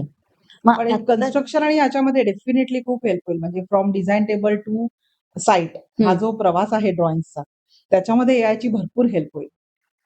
म्हणजे तुला असं वाटतं का, की डिझाइन जास्त चांगल्या पद्धतीने डेव्हलप होऊ शकतात किंवा नवीन डिझाईन्स येऊ शकतात का तिथे आपल्याला मॅन्युअल आपल्याच ब्रेनवरती डिपेंड राहायला? नाही चांगल्या पद्धतीने असं नाही म्हणणार मी, कारण शेवटी मेकॅनिक्स आहेत त्याच्यामध्ये तुम्हाला ऑन पेपर जे काय आहे ते हं, आहेच. हं. फक्त फास्ट होईल म्हणजे हेल्प त्याच्यात ओके. होईल हं. आणि चेकिंग तर आपल्याला करावंच लागेल. असं मी म्हटलं तसं काही वेळेला सॉफ्टवेअरमध्ये सुद्धा आपण जे टाकणार ते बाहेर येईल. बरोबर. सो त्यामुळे मॅन्युअल चेक हा खूप महत्वाचा आहे. तो राहीलच म्हणजे तो. हं. पण फास्ट होईल काम डेफिनिटली. ओके. म्हणजे आपल्याला काम फास्ट होण्यासाठी एआयचा उपयोग उपयोग नक्कीच आहे. नक्कीच. म्हणजे आपण नेहमीच आता ज्यावेळेला सुरुवात केली तेव्हा ड्रॉइंग बोर्डवरनं शेवटी AutoCADवरनं आम्ही एक ते Revit म्हणून आहे. त्याच्यामध्ये हं. सगळंच एकत्र मॉडेलिंग होतं. त्या सगळ्याचा फायदा प्रत्येक म्हणजे झालाच आहे या हं, हं, क्षेत्रामध्ये हं. असं. सो कुठलाही सॉफ्टवेअर किंवा जे नवीन शोध लागतात, त्यांनी आपल्याला फायदा होतोच म्हणजे त्याच्याबद्दल वादच नाहीये काही. आणि बरोबर. आपण उपयोग करून घेतला पाहिजे म्हणजे. आणि आम्ही डॉक्टरांकडनं हीच गोष्ट शिकलो, you should be always one step ahead. हं. त्यामुळे आम्ही आमच्या ऑफिसमध्ये ना, जे काही बाहेर शोध लागतात किंवा आम्ही प्रयत्न करतो, की आम्ही आमच्या ऑफिसमध्ये इम्प्लिमेंट आधीच करतो. हं. म्हणजे आता एक Revit म्हणून एक सॉफ्टवेअर आहे. म्हणजे BIM म्हणतात त्याला बिल्डिंग मॉडेलिंग. अच्छा. ओके. हां, तर ते काही वर्षांपूर्वी ना पॉप्युलर नव्हतं अजिबात. पण आम्ही ते अँटिसिपेट केलं होतं, की नाही आता हे इट इस लाइक फ्युचर. हं. सो आम्ही त्यावेळेला आमच्या सगळ्या इंजिनिअर्सला आणि ड्राफ्ट्समनला ऑफिसमध्ये ट्रेनिंग देऊन वी वर वेल इक्विप्ड, की बाबा जेव्हा येईल त्यावेळेला आम्ही प्रिपेअर्ड आहोत. सो हं. आमचा प्रवास खूप स्मूथली झाला म्हणजे तसा आम्ही प्रयत्न करतो ऑल्वेज आमच्या ऑफिसमध्ये. हं. म्हणजे हे व्हिजन ठेवणं खूप खूप इम्पोर्टंट गरजेचं आहे. आहे. म्हणजे तुम्हाला सक्सेसफुल व्हायला असेल लाईफमध्ये तर ह्या सगळ्या गोष्टी खूप गरजेच्या आहेत. एक तर डिसिप्लिन म्हणजे प्रत्येक दिवशी सकाळी किंवा जायच्या आधी तुम्ही पूर्ण तुमच्या कामाची लिस्ट करणं. मग हं. ते काम जे झालं ते टिक करणं आणि मग कॅरी फॉरवर्ड करणं. हं. हे मी गेले 25 वर्ष नियमाने करते हं. आणि त्याचा मला खूप फायदा झाला. हं. मी आमच्या इंजिनिअर्सला सांगते, डायरी ठेवा, लिहा. म्हणजे एक फोन कॉल जरी करायचा असेल ना, नोट इट डाउन हं. आणि मग तुम्ही तुमचं काम मॅनेज करू शकता चांगल्या रीतीने. बरोबर. म्हणजे हे एखादा सक्सेस होणं आणि सक्सेस म्हणून टिकून राहणं, त्याच्यासाठी तुमच्याकडे काही बेसिक क्वालिटीज किंवा काही सवयी असणं खूप खूप जरुरीचं आहे. गरजेचं आहे. तर त्याच्यामध्ये तू आत्ता जे सांगितलंस हां. तसं आणि टाईम मॅनेजमेंट मेनली म्हणजे आता समजा आता म्हणजे ॲज अ वुमन मला जे घर आणि हे सांभाळायला, तर मग मी काय करते जाता येताना मग म्हणजे सगळ्या ज्या ऑर्डर्स करायच्या. म्हणजे हे सगळं जो टाईम मॅनेजमेंट आहे, ते म्हणजे साध्या गोष्टी आहेत त्या कराव्याच लागतात आपल्याला. म्हणजे भाज्या ऑर्डर करणं, ग्रोसरी ऑर्डर हे आता बरोबर. ऑनलाईन झाल्यामुळे खूप सुकर झालंय काम. तसं हे सगळं जाता येतात किंवा बाकीचे फोन कॉल्स असतात ते गाडीतनं वेळ असतो ना, हं, त्यावेळेला करायचे. म्हणजे तुमचा तेवढा ऑफिसमध्ये आणि घरी ह्याच कामात वेळ जातो. हं, ह्या सगळ्या छोट्या-छोट्या गोष्टी आहेत. पण त्यामुळे म्हणजे हे सगळं मॅनेज करताना तुम्हाला फायदा होतो त्याचा खूप. हं. कारण ह्याच्याचमुळे आजकाल जे एन्झायटी येते लोकांना किंवा करियर करायचंय, पण करियर नाही करायचंय, ह्या फ्रस्ट्रेशन असतं. बऱ्याच स्त्रिया मी बघते, की चांगल्या शिकलेल्या असतात, खूप ग्रॅज्युएट, खूप मोठ्या शिकलेल्या पण असतात. पण एखादं मूल झालं किंवा लग्न झालं, की ते आपल्याला करियर सोडून त्या घरात राहतात. तर आणि मग पुढे जाऊन त्यांना रिग्रेटही होतो, की अरे मी त्यावेळेला केलं असतं तर किंवा काय झालं. तर अशा स्त्रियांना तू काय सांगशील, की करिअर आणि घर हे जर बॅलन्स करून जायचं असेल, तर त्यांनी आपल्यामध्ये काय-काय सवयी किंवा काय-काय क्वालिटीज मेंटेन केल्या पाहिजे, डेव्हलप केल्या पाहिजे? तू म्हटलंस तसं एकदा आपण ह्याचं शिक्षण घेतलेलं आहे. ते करिअर जस्ट बिकॉज मूल झालं म्हणून सोडून देणं हे मलाही पटत नाही. सो तो एक फेज असते लाईफमधली. एक 2 ते 3 वर्ष मूल मोठं होईपर्यंत स्ट्रगल असतो तो. तेव्हा तुम्ही स्वतःला खूप स्ट्राँग ठेवायला पाहिजे. मी म्हटलं तसं टाईम मॅनेजमेंट ही खूप महत्त्वाची गोष्ट आहे. आणि तर त्या गोष्टीमध्ये तुम्ही बॅलन्स करू शकता. स्ट्रेस घ्यायचा नाही कुठल्याही गोष्टीचा. हं. आणि सगळ्या गोष्टी नीट नोट डाउन करून त्याप्रमाणे करायचं. हं, आणि घरचा सपोर्ट फक्त ह्याच्यात खूप गरजेचा आहे. म्हणजे मी म्हटलं हं. तसं आजी-आजोबा घरात असणं इज अ ब्लेसिंग. बरोबर. सो हां, त्यामुळे ते जर असेल, तर मग तुम्ही काहीही करू शकता पुढे. म्हणजे काही हं, प्रश्न नाहीये. समजा अगदी अनफॉर्च्युनेटली तुमच्याकडे ते ऑप्शन नसेल, तरी पण आपल्याकडे हल्ली बाहेर खूप चांगल्या संस्था आहेत, ज्याच्यामध्ये तुम्ही ठेवू शकता. वाईट वाटतं आपल्याला, पण मुलं सुद्धा खूप इंडिपेंडंट होतात, असा माझा अनुभव आहे. हं. की असं आपल्याला वाटतं त्यावेळेला, की अरे लहान मुलं आपण सोडून जातोय. मलाही वाईट वाटायचं म्हणजे उगाच काय ॲज अ आई म्हणून आपल्याला आपल्या 4 वाटतं. महिन्याच्या मुलीला घरी सोडून आपण जातोय. म्हणजे मी सुरुवातीला त्यावेळेला लँडलाईन होतं. दिवसातनं 2-3 फोन करायचे घरी. हळू-हळू मग मी ते कमी केलं, की नाही ठीक आहे, आता आहे ती. हं, पण त्याच्यामुळे ती खूप इंडिपेंडंट झाली माझी मुलगी. हं. सो तेच मी सांगेन त्यांना, की तो एक फक्त फेज असतो थोड्या काळाचा. तो तुम्ही पार पाडलात ना, की मग काहीच प्रश्न येणार नाही. मग मुलं मोठी झाली, की त्यांना त्यांचं तसं त्याचं लाईफ असतं, त्यांची शाळा, त्यांचे फ्रेंड्स आणि आजकाल एवढे क्लासेस असतात ना, मुलांनाही वेळ नसतो. म्हणजे बरोबर. त्यामुळे तुम्ही सोडू नका करियर. तुमचं जे काय आहे ते चालू ठेवा. मूल झालं म्हणजे काय तुमच्या आयुष्यात थांबलं नाहीये हं, ते. हं. इट्स अ ब्युटिफुल जर्नी असं आहे ते. सो ते महत्वाचं आहे खूप, की तुम्ही करियर तुमचं चालू ठेवा. बरोबर आहे. कारण शेवटी कसं आहे, की आपली स्त्री जर घरातली सुखी असेल मनाने, हो. तर ते घर सगळं सुखी राहतं. हो, हो. म्हणजे मला आठवतंय ज्यावेळेला मी जसं एक ते होतं ना चॅलेंज, की नाही, नाही मी जरी करियर करत असेल तरी मी घरातल्या सगळ्या गोष्टी करणार. त्यामुळे अगदी दिवाळीच्या फराळापासून मी लोणची-बिणची मसाले सगळं तर ते घरी 9:30ला आले तरी 10 नंतर करायचं म्हणून मी घरात घरात अच्छा. केलं कायम म्हणजे असं. सो काही कठीण नसतं. तुम्हाला आवड पाहिजे फक्त गोष्टींची. मग हं. तुम्ही म्हणजे वेळ मिळत नाही वगैरे या गोष्टी खरंच म्हणजे मला पटतच नाही. वेळ मिळतो. फक्त तुम्हाला आवड पाहिजे गोष्टी करायची बास. मग तुम्ही बरोबर. काढू शकता वेळ. तू स्ट्रेसबद्दल बोललीस, की स्ट्रेस घेऊ नका. पण तू स्वतः काही स्ट्रेस हँडलिंगसाठी काही करतेस का? म्हणजे मेडिटेशन किंवा असं काही तू स्वतः करतेस का? हो. मेडिटेशन आणि exercise any form of exercise हे खूप गरजेचं आहे. म्हणजे मुलींना स्पेशली तुम्ही लहान वयापासून जर एक्सरसाइज आणि मेडिटेशनची सवय ठेवलीत ना, तर तुम्हाला मोठ्या वयातही खूप फायदा होईल. हं, आता म्हणजे आता ह्या एजला सुद्धा मी प्रयत्न करते, की आठवड्यातले ॲट 4 दिवस एक पाऊण तास तरी तुम्ही कुठल्या ना कुठल्या फॉर्ममध्ये एक्सरसाइज करायचा हं, आणि त्याचा तुम्हाला स्ट्रेस हँडलिंगमध्ये खूप फायदा होतो. हं. आणि मेडिटेशन एक 10 मिनिटं रोज तुम्ही बरेच ॲप्स असतात हल्ली. हेडस्पेस आहे ते किंवा तुम्ही शांत नुसते बसलात ना, तरीही त्याचा फायदा होतो. म्हणजे तेवढा वेळ तुम्ही स्वतःसाठी काढा हं. आणि हे सगळं करा. त्याचा तुम्हाला खूप फायदा होईल. सेल्फ टाईम खूप सेल्फ इम्पोर्टंट आहे. टाईम. म्हणजे की मे बी वयाच्या 25 ते 35 जेव्हा आपलं मूल लहान असतं, तेव्हा तुम्हाला खूप कठीण जाईल ते काढणं. जेव्हा जमेल तेव्हा करा, पण हं, करा. म्हणजे हं. एक्सरसाइज हा प्रत्येक स्त्रीने करणं खूप गरजेचं आहे. आणि मग ते ऑफिसला जाताना किंवा घरातली कामं करून एक्सरसाइज ते सगळं खरं नाही ते काही. एक्झर्शन आहे ते. हां. बरोबर आहे. एक्सरसाइज आणि एक्झर्शनमध्ये फरक आहे फरक तो. आहे. तो समजत नाही खूप ना, म्हणजे बऱ्याचदा ना असं वाटतं, अरे आम्हाला घरात एवढी कामं असतात, त्याच्यातच माझा एक्सरसाइज होतो. पण तसं नसतं. हं. आणि थोडंसं एक घराच्या बाहेर जाऊन अर्धा तास जर तुम्ही नुसतं चालून जरी आलात ना, तरी सुद्धा खूप फरक पडेल तुमच्यात. हा जो प्रवास आता तुझा चाललाय आणि तुमची कंपनी आज एक सक्सेसफुल कंपनी म्हणून अ, एक्झिस्ट करते आणि तर ह्या कंपनीचं फ्युचर तू काय बघतेस? कारण आपण काम करणार तर कामच करत राहावं असं आपल्याला वाटतं. पण कुठपर्यंत घेऊन जायची आहे कंपनी आणि काय फ्युचर आहे? मी खरं सांगू तुला जेव्हा मी सुरुवात केली ना, तेव्हा मी असं कधीच विचार केला नव्हता, की आमची कंपनी एवढी मोठी होईल. हं, जसं माझ्या सगळ्या असोसिएट्सचा ह्याच्यात खूप मोठा भाग आहे.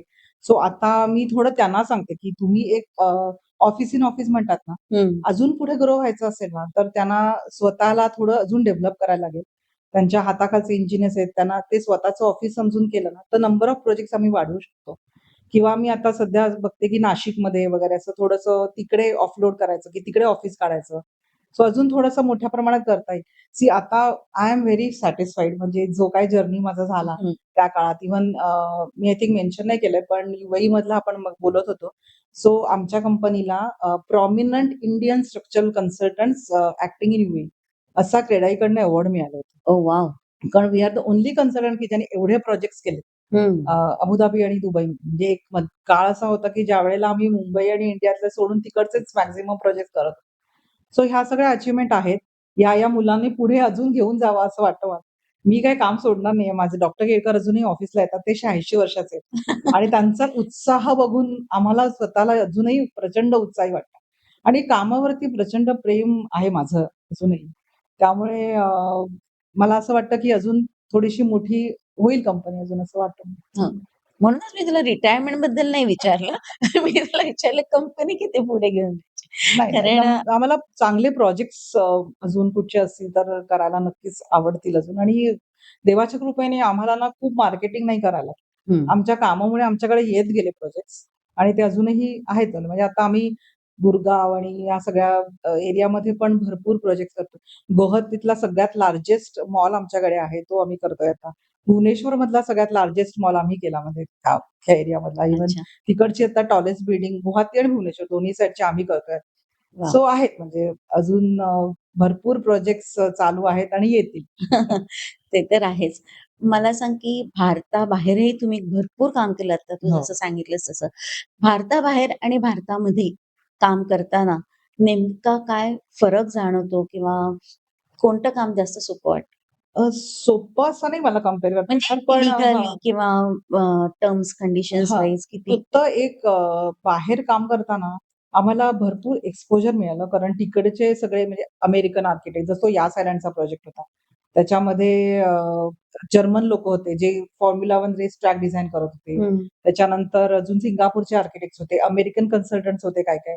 या सगळ्यांबरोबर ती एक वेगळ्या प्रकारचं एक्सपोजर मिळतं. हं, म्हणजे इंडियामध्ये काम करताना कसं आपलेच आर्किटेक्ट, आपलेच इंजिनिअर्स, आपले थोडंसं एक मेकॅनिकल होऊन जातं कधी-कधी काम. हं, तिकडे खूप वेगळ्या टाइपची कामं करायला मिळतात आणि ह्या वेगवेगळ्या लोकांबरोबर ती काम करताना आपल्याला जगभरात काय चाललंय ते हं, कळतं. म्हणजे तिकडचे वेगवेगळे कोड्स वापरायला लागतात. हं, सो त्या तिकडचं जे काम आहे त्याच्यामध्ये डेफिनिटली चॅलेंजेस वेगळ्या टाइपचे असतात आणि अजून एक महत्त्वाचा फरक म्हणजे ना, तिकडे टेंडर म्हणजे आपण जे कॉन्ट्रॅक्टर अपॉइंट हं, करतो, हं, त्यावेळेला तुमची सगळी ड्रॉइंग्स रेडी लागतात. त्यामुळे आमचं जे काम आहे ना, ते 6 महिन्यात किंवा 8 महिन्यात आम्ही ते पूर्ण करतो. एकदा ड्रॉइंग्स हँडओव्हर केली की आमचं काम झालं. हं, व्हेअरएज इंडियामध्ये काय होतं टिपिकली चला सेल्समध्ये आता थोडा वाटतंय की नाही होणार नाही, हं. चेंजेस करा. मग हां. डेव्हलपरला थोडंसं वाटतं की नाही, नाही, अरे बाबा हे आपण थोडं अजून बदलूया. कधी-कधी त्यांच्या इन हाऊस आर्किटेक्टला वाटतं की सो हे चेंजेस होत राहतात. मग हं, कधी-कधी असं वाटतं की अरे काय आपण तेच-तेच काम करतोय, हं. की आपल्या कामाची व्हॅल्यू नाहीये म्हणून. कारण कन्स्ट्रक्शन चालू असेपर्यंत पॅरलली चेंजेस चालू असतात. हो. सो रिपीट वर्क खूप होतं. ते हं, आपल्याकडे थोडं बदलायला हवं. आम्ही खूप वेळा सांगतो डेव्हलपर्सना, की नाही, नाही तुम्ही सगळं फ्रीज करा हं, एकदा आणि मग आम्ही पण खूप चांगलं काम करू शकू म्हणजे हं. इथे. इकॉनॉमी अचीव्ह करायची असेल, तुम्ही मिनिमम चेंजेस केलेत, तर आम्ही जास्त चांगलं काम करू शकतो. पण ते थोडंसं अजून इंडियन आपली मेंटॅलिटी तशी नाहीये झालेली. हं. तो एक खूप महत्वाचा फरक आहे, की इंडिया आणि इंडियाच्या बाहेर काम होतं. हां. जास्त डिसिप्लिन आणि जास्त रूल्स वरती फॉलो करून काम केलं जातं. शिस्तबद्ध पद्धतीने. शिस्तबद्ध पद्धतीने आणि लिमिटेड टाईममध्ये काम कंप्लीट करायचं. कन्स्ट्रक्शन चालू व्हायच्या आधी सगळी ड्रॉइंग्स फ्रीज व्हायची. हं, ते आपल्याकडे अजून नाहीये. म्हणजे म्हणतात काही डेव्हलपर्स की करायचंय, पण ते इम्प्लिमेंट होत नाही. हं. आता डिझाइन आलं, तुम्ही स्ट्रक्चरल तुमचे सांगितलं थ्रू ह्याप्रमाणे. ह्याच्यामध्ये जे ॲक्चुअल ज्याची इन्व्हेस्टमेंट असते त्या बिल्डरचं किंवा काय, तर ते बजेटिंग आणि तुमचं डिझाइन ह्याच्यामध्ये अ, कसं म्हणजे ताळमेळ घातला जातो किंवा त्याच्यासाठी काही चेंजेस करावे लागतात हो, असं? हो. आता सध्या कसं आहे, की मार्केट पण टाईट आहे खूप आणि डेव्हलपर्सना म्हणजे आम्ही जे रिन्फोर्समेंट म्हणजे तुम्ही जर बघितलं असेल ज्या बार्स असतात आतमध्ये, सळ्या हं. दिसतात हं, आपल्याला हं, हं. भिंतीमध्ये, त्या सगळ्यावरती आम्हाला फारच जास्त हल्ली स्क्वीज केलं जातं, की नाही तुम्ही कंट्रोल करा आणि असं. एका लिमिटच्या बाहेर जाऊन आम्हालाही शक्य नसतं ते. हं, पण शेवटी सेफ्टी पण महत्वाची आहे. पण ते गेल्या काही वर्षामध्ये ना, सगळ्या डेव्हलपर्सचं एवढं जास्त झालं ना, म्हणजे कधी-कधी असं वाटतं, की अरे काय झालंय असं? हं. म्हणजे नाही, नाही तुम्ही रिड्यूस करा, रिड्यूस करा, रिड्यूस करा. मग ते प्रत्येक लेव्हलच्या ड्रॉइंगला त्यांचा इंजिनियर चेक करतो. मग एक बाहेर एक्सटर्नल कन्सल्टंट असतो, ते चेक करतो. मग काही वेळेला आम्हाला कमेंट देतात ते, की "नाही, नाही, इथे तुम्ही कमी करा, बार इथे कमी करा." पण म्हटलं, "अरे, आम्ही इंजिनिअर्स ऑफ रेकॉर्ड्स आहोत. एक आम्हाला पण काहीतरी एक आहे ना, की बाबा एवढं मिनिमम स्टील आम्हाला टाकायचं आहे असं." बरं. मग ती भांडणं असतात नेहमीचीच, की हं, बाबा हं. आणि काही वेळेला असं झालेलं आहे आमच्या क्षेत्रामध्ये, की काही कन्सल्टंट सांगतात, की "नाही, नाही, आम्ही एक एक्झाम्पल म्हणजे 8 केजी आम्हाला लागतं, ते आम्ही 6 केजीमध्ये बसवून देतो." हं, हं. आणि मग तो प्रोजेक्ट आमच्याकडनं गेलेला आहे, असं पण झालं. हां. म्हणजे असे पण कन्सल्टंट आहेत आज, की जे असं करतात, की नाही आम्ही एवढ्या कमी ह्याच्यात बसवून देतो आणि डेव्हलपर्स पण जातात त्यांच्याकडे. हं, पण आम्ही पण म्हटलं, की नाही ठीक आहे, आमचं जे आहे एवढं आहे. त्याच्याशिवाय आम्ही काय म्हणजे उगाच आम्ही सेफ्टीशी खेळणार नाही. हं, सो त्या बजेटमध्ये स्ट्रक्चरल इंजिनिअरचा रोल खूप महत्वाचा असतो. कारण आपण जे काँक्रीट आणि स्टील जे म्हणतो ना, त्याचं कन्झम्पशन हं. तर ते तरी मुंबई, साउथ मुंबई या इथे एवढा फरक पडत नाही. पण आता स्पेशली ठाण्यामध्ये म्हणा किंवा हं, बाकी इतर जे बाहेर गावची आहेत, जिकडे रेटच मुळात कमी किंवा पुण्याला आम्ही जे प्रोजेक्ट हं. त्यांचे बजेट्स खूप रेटेड असतात. पण शेवटी मुंबईचे बिल्डिंग डिझाइन करणं आणि पुण्याच्या बिल्डिंग डिझाइन करण्यामध्ये कोडर प्रोव्हिजन सेमच आहे. बरोबर. सो मुंबईमध्ये ती लिबर्टी असते आम्हाला, की पण पुण्यामध्ये म्हणजे एक-एक लिटरली आम्हाला बार असं इथे कमी करा, तिथे कमी करा असे ते चॅलेंजेस हल्लीच्या काळात खूप झाले. हं, हं. आता एकच मी तुला शेवटचा प्रश्न विचारते, की कोविडच्या काळामध्ये ह्या इंडस्ट्रीवरती काय परिणाम झाला? आणि कोविडच्या नंतर इंडस्ट्री ग्रो होते, की काय कसा परिणाम झाला? जेव्हा कोविड सुरू झाला तेव्हा आम्हीही खूप स्ट्रेसमध्ये होतो, की काय होणार, कसं होणार? पण कोविड ड्युरिंग कोविड अल्सो आमच्याकडे नवीन प्रोजेक्ट्स आले म्हणजे जे आम्ही कधीच एक्सपेक्ट केलं नव्हतं. अच्छा. हं. आणि त्यावेळेला म्हणजे कसं होतं सगळ्या डेव्हलपर्सचं, की आपण डिझाइन रेडी म्हणजे ज्यावेळेला कोविड संपेल, त्यावेळेला आपण इमिडिएटली कन्स्ट्रक्शन चालू करू शकतो. हं, आणि कोविडच्या वेळेला काय झालं, की घरीच आहेत सगळे. हं, त्यामुळे कुठल्याही वेळेला फोन करायचा. संडेला पण आम्ही मीटिंग्स केलेल्या आहेत. हं. म्हणजे सगळ्यात बिझी होते मी लाईफमध्ये अच्छा. कोविडच्या वेळेला. हां. आणि त्यावेळेला असं झालं, की घरात पण सगळंच करायला लागायचं कारण मेड्स नाही, काहीच नाही. बरोबर. सो तो खरं तर माझ्यासाठी खूप डिफिकल्ट म्हणजे भाग होता. कारण सकाळी उठून पहिलं 9च्या आधी जेवण करून ठेवायचं.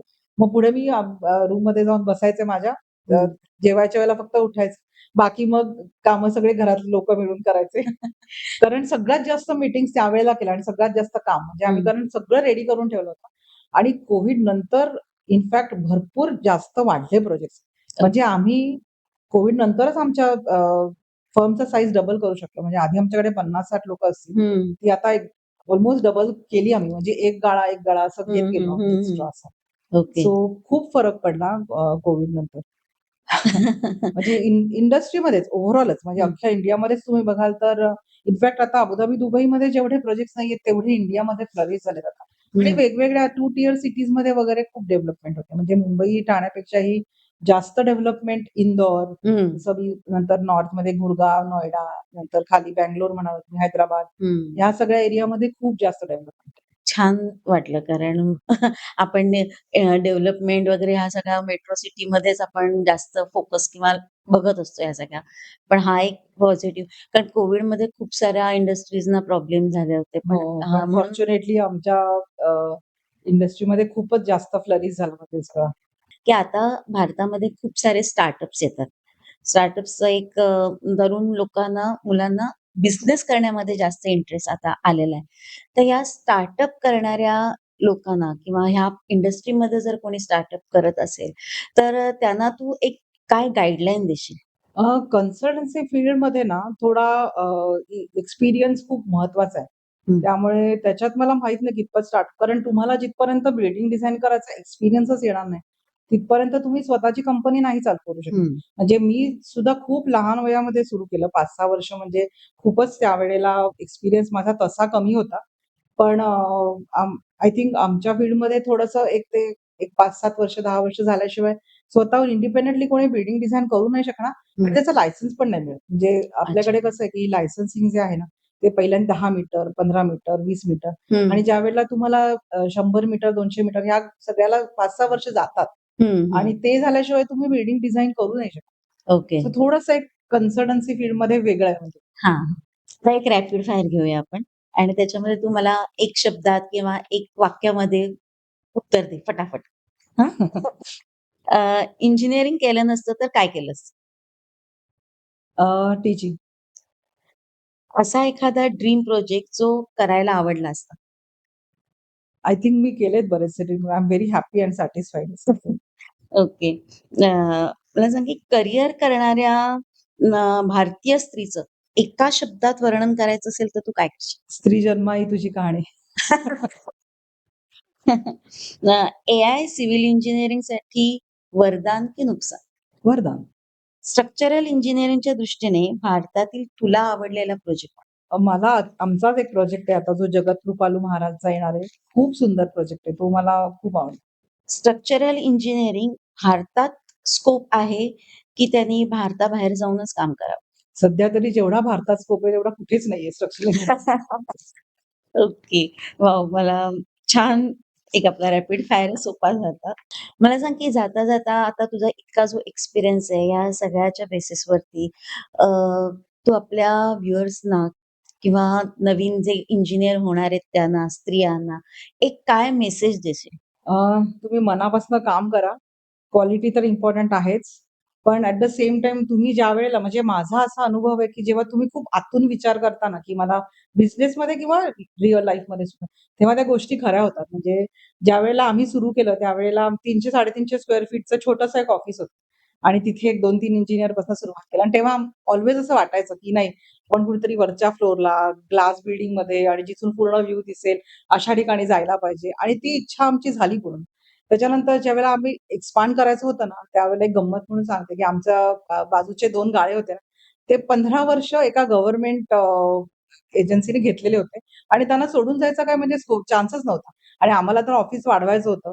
पण ते इतकी इच्छा होती ना मनापासून, की आम्हाला अरे वाढवायचंय, वाढवायचं. आम्ही बघत होतो पण बिल्डिंगमध्ये आजूबाजूला तर नेमकं ना तेव्हा त्यांचे डायरेक्टर चेंज झाला आणि त्याला त्याच्या घरासमोर ऑफिस पाहिजे म्हणून त्याने नोटीस पाठवली, की आम्हाला हे 2 गाळे रिकामे करायचेत आणि आम्ही ते 2 गाळे घेतले.